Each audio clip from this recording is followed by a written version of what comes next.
I have talked about my sobriety several times, not too much detail. I know people that follow the show know that obviously I was a big weed guy, smoking weed every day my entire life, pretty much. So I think I was probably 12, been giving that a good go. Alcoholic, cocaine, heroin, even meth. That was a fun run. Ecstasy at one point. Giving it all a pretty good run, acid, shrooms, all that stuff. Didn't really I wouldn't say I was addicted to acid or mushrooms. I think I just sort of did them whenever there was no other drug, But definitely addicted to heroin, definitely addicted to cocaine, definitely addicted to meth. And ecstasy. I mean, it was. There's no. The only reason I didn't do it is because nobody had it. But it was I had other things to do. But when I got sober from alcohol, because I have a heart condition where my heart would go into AFib, and sometimes there's like doctors will say this, where Christmas and New Year's, a lot of people go to hospital for this particular thing. You don't even have to have a heart condition. If you drink a lot and you don't drink all the time, your heart can beat irregularly. It's a thing. So, but I actually have a disease of sorts where my heart will go into AFib quite easily if I am to drink excessively. And after having an ablation, that's a procedure where they fuse a certain thing in your heart. It went into AFib again, and my doctor said, have you been drinking? And I said, yeah. And he's like, you're not supposed to do that anymore. And I was like, oh. And I've battled with alcoholism my whole life, and the threat of... Because when you go into AFib, one part of your heart beats really fast, and people that don't know, when you go to the ER, they say that you're having a heart attack. So I've been on the bed with the heart monitors, and they are saying, Jason, Mr. Ellis, you are having a heart attack right now, and we're going to knock you out, and then we're going to take you to another room where we're going to do the fucking clear, and fucking boom. And that's really scary. Like, I was really scared. I remember looking at the roof and going, I don't even believe in God, but if there's anybody out there in the atmosphere that could hook me up with not letting me go to the spirit world right now, that would be much appreciated. It was one of my first experiences with life is too short. If I am going through something, if I am this person, I'm going to admit it. If I have any quarrels with old friends, I'm going to immediately call them and apologize and rectify and patch that up, because it was all small and it didn't mean anything. It was a real eye-opener being on that table. I really thought I was going to die. And when you really think you're going to die, I've had compound fractures. I've had a lot of pain in my life. That was one of the worst things that's ever happened to me, if not the worst thing that's ever happened to me. So by the third time that happened, where they were going to electrocute me and knock me out, and the doctor was like, have you been drinking? And I realized that if I drink again, maybe I don't die, but there's a good chance I go to the ER and they electrocute my chest with those paddles. And I don't want to do that ever again. So I stopped drinking. Then I was... somebody brought up, Jace, have you tried Kratom? And Michael and I have had Kratom on the show. We talked about it. We had a producer that talked about the scary parts of how dangerous Kratom was, and Tully and myself made fun of him for years, at least a year.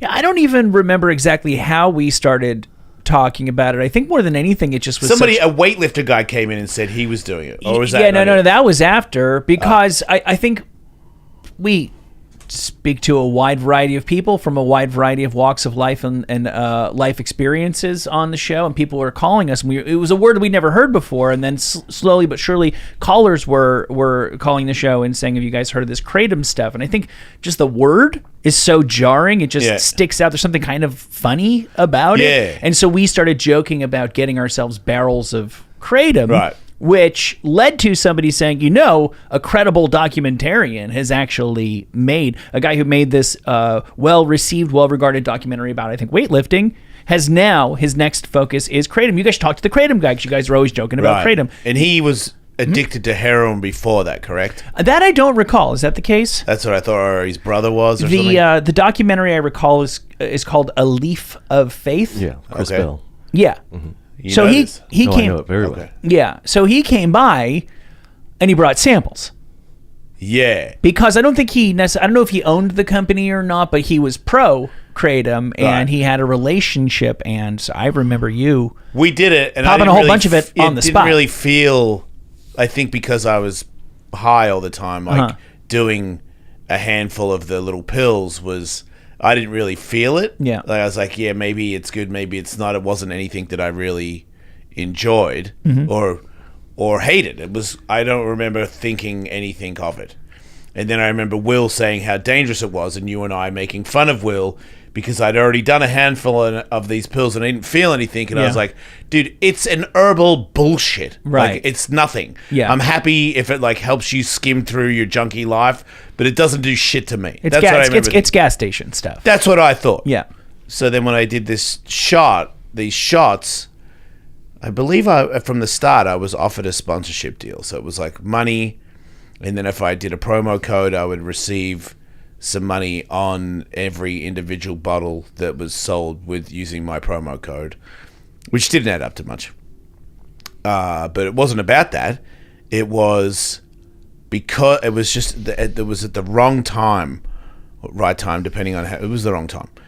I didn't drink anymore, so I was looking for something to do to take the edge off because I wasn't going to meetings. I'm not going to drink anymore. I don't drink anymore. That's it. No AA, no nothing. I remember my wife at the time would ask me, like, is it okay if I have a glass of wine? I'd be like, yeah, of course, because I didn't want to be a party pooper. But was I pissed and jealous and envious? Absolutely. Every time she had a glass of wine, I was like, you should go out with somebody else because I'm lame forever now, you know? Like, I'm no longer fun. And then when I did this shot, it kind of loosened me up a little bit. It made drunk people and people that drink around me more tolerable. And then that's right when I got into comedy. So late nights, I would do another shot before I'd go on stage. And it was almost like it kind of loosened me up. I started to figure out that I had the little tobacco pouches, and I'm not a cigarette smoker. So I would do 2 of these feel 3s, and that would kick in pretty quick. And then I'd do as the little Zen things, and that would kind of give me a little bit of a buzz. And there would be this feeling of like, not all the time, but sometimes I'd go, oh, it's working. Like it's like a painkiller. Like I'm high. I'm high. And I'm not, as far as I know, doing anything bad. My doctor, I told him about it, and he was like, what is that? And I was like, it's a herbal thing. And he was like, yeah, good for you. He did not know what it was, and he just said, yeah, that's not going to trigger your heart. So I got into them, and I did them. My wife and I did them all the time. And then it got to the point where they weren't sending us boxes of it in time, so we were going to the liquor store and buying them, not by the bottle, by the box. Always by the case.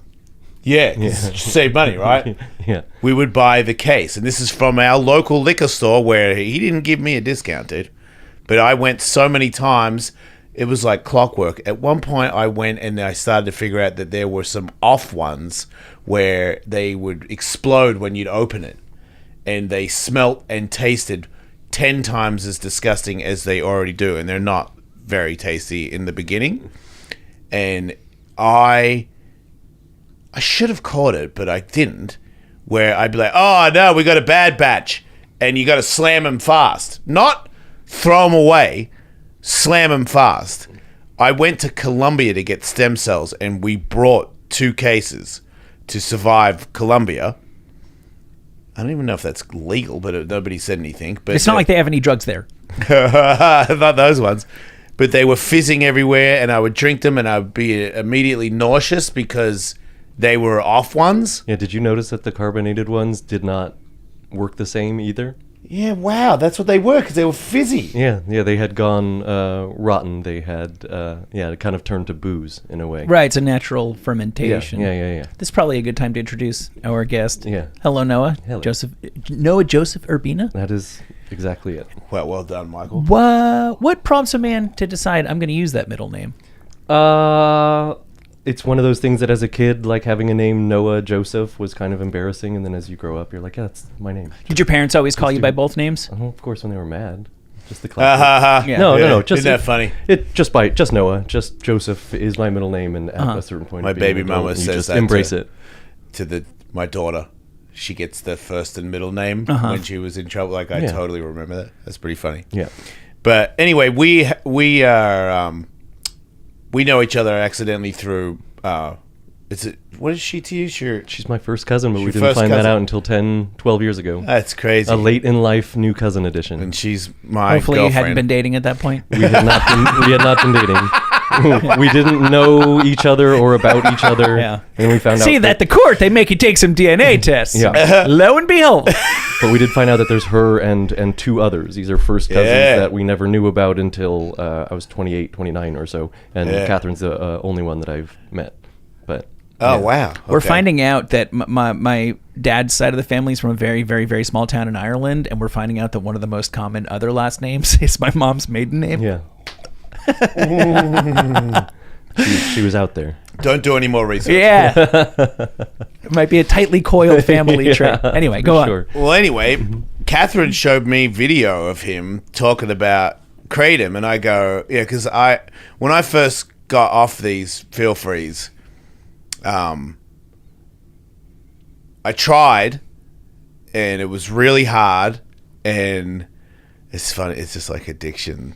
Like, I got off, and it was a couple of days of hell, and I slowly got back on it again, secretly, to the people that I already confessed that I was addicted to, and they helped me get off it, and then I secretly started doing them again, like a junkie. And this is like